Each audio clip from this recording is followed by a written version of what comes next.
time. Unahin ko na po dahil galing po tayo sa Radyo.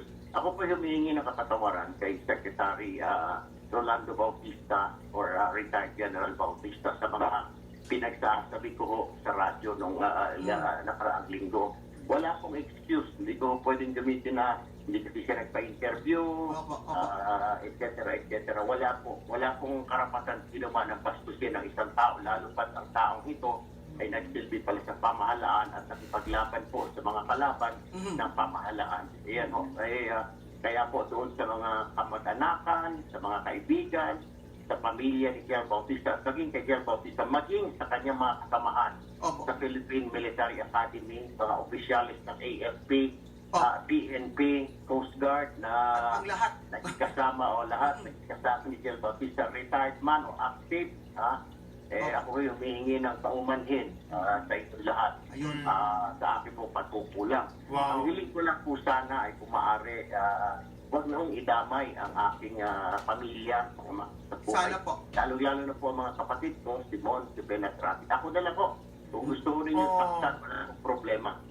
Sasaluhin ko po yan dahil ako naman ho nagkasala, nagkamali. Pero kung maaari po, dalangin ko at pakiusap na huwag na pong idamay yung aking mga mahal sa buhay, yung aking pamilya at yung tatlo ko pong kapatid.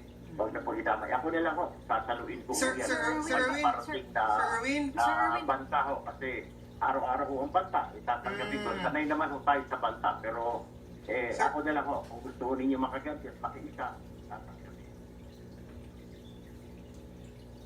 Aminado si PNP Chief Oscar Albayalde na isa sa mga dahilan ng pagtanggal ng security detail ni Erwin Tulfo ang kanyang naging asal laban kay DSWD Secretary Rolando Bautista. Humingi na ng paumanhin ng broadcaster at nakiusap na wag na sanang madamay ang kanyang mga kapatid. Umaksyon si Ryan.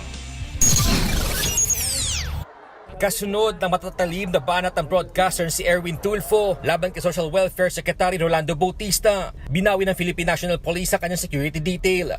Pag-amin ni PNP Chief Oscar Albayalde, bahagi rin na naging desisyon nila ang inasal ni Erwin kay Bautista. Sino ba maniniwala sa amin kung sasabihin natin na walang kinalaman yun? No? It has something to do with these comments to, of course, to the Secretary of DSWD, but that is not the main reason.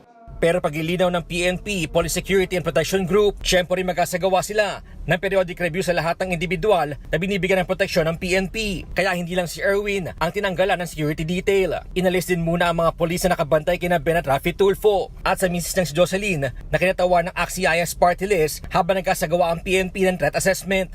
It's a part of the regular process ng PSPG to periodically review yung availment of PSPs or Police Security, Protective Security Personnel doon sa mga ating protectees. So hindi lang po yan sa specific na personality. The outcome of the review will be the basis of whether we will continue or not.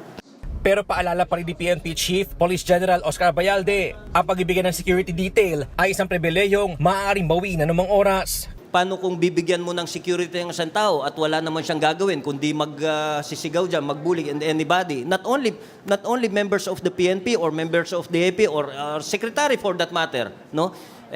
Magganon siya and yet he is being protected by police personnel. What would the people say? Or anong ma-feel ng mga tao? And he is being protected by no less than the Philippine National Police. Sa programang Boljak sa Radyo 5, humingi ng dispensa si Erwin kay Bautista. Ako po humihingi ng kapatawaran kay Secretary Rolando Bautista or retired General Bautista sa mga pinagsasabi ko ho sa radyo nung nakaraang linggo. Wala pong excuse. Hindi ko pwedeng gamitin na hindi kasi siya nagpa-interview, etc. Wala pong karapatan sinuman ng bastusin ng isang tao, lalo pat ang taong ito ay nagsilbi pala sa pamahalaan at nakipaglaban po sa mga kalaban ng pamahalaan. Hiling ko lang po sana ay kung maaari, huwag na hong idamay ang aking pamilya, mga sana po. Lalo-lalo na po ang mga kapatid ko, si Mon, si Ben at Rafi. Ako na lang ho. Paliwanag ni Erwin, panahon pa ni dating Pangulong Joseph Estrada na mabigyan sila magkakapatid ng security detail. At bagamat na nanatiling mataas ang banta sa kanyang buhay, wala raw kaso sa kanya kung di na siya mabibigyan muli ng proteksyon mula sa PNP. Sa kanya namang sariling programa sa Radyo 5, nagsorry din para sa kanyang kapatid si Rafi Tulfo. Pinuri din niya ang kapatid sa magapakumbaba nito. Yung pagbatikos niya o paglait niya kay General Bautista That was very, very wrong. It was uncalled for. It was below the belt. Tinawagan ko siya this weekend, sinabi ko sa kanya, Erwin, no amount of explanation can justify that action. Maling-mali ka doon, tol. Sabi ko sa kanya, if I were you, kasi napakinggan ko yung interview mo na nagbigay ka ng apology, medyo hilaw yun, tol. Kung pwede, humingi ka pa ng another apology, public apology.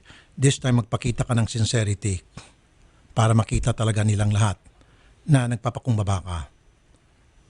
And ginawa ni Erwin yan kanina nung ma-interview siya sa Boljak dito po sa Radyo 5 kaninang umaga at nag-apologize siya. Just like what I asked him to do. He apologized. Nagpakumbaba siya. And for that, if Erwin is listening, sumasaludo ako sa kanya. Umaaksyon, Ryan Ang, News 5.